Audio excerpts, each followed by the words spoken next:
Are you looking for a book that manages to make the entire history of Iowa not only clear and authoritative, but downright enjoyable to read? Well, lean in, because today on Iowa Reads, we're taking a look at Dorothy Schwieder's 1995 classic, Iowa, the Middle Land. Schwieder, a longtime historian at Iowa State University, was basically the oracle of Iowa history, and this book shows exactly why. What she does so well is stitch together the big stuff, politics, economics, ag, with the everyday lives of Iowans who actually lived it all. It's not just a dry recital of dates and governors. Instead, you get a real sense of how farmers, immigrants, and small-town communities carved out a state identity that's somehow both practical and quietly ambitious.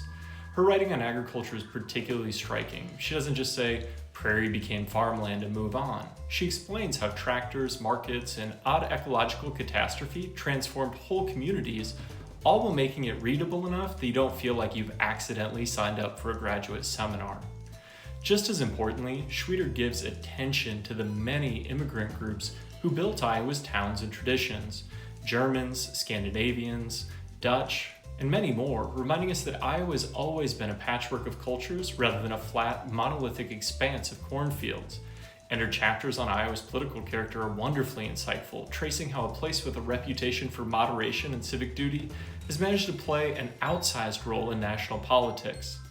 The miracle here is that Schwieder delivers all this with prose that is both serious and inviting. She's done her homework, combing through archives, newspapers, and personal accounts, but she never really clobbers you with too many footnotes or jargon. Instead, you feel as if a very knowledgeable, very kind neighbor is telling you a story of Iowa over a cup of coffee. In the end, Iowa the Middle Land is both an academic cornerstone and a genuine pleasure to read.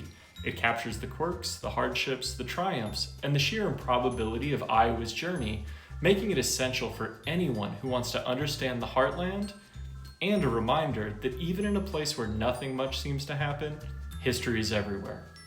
Thanks for joining me for this installment of Iowa Reads. I'm Dr. Kevin Mason, and I hope you'll pick up a copy of this book, or any book that helps you see Iowa's past in new ways.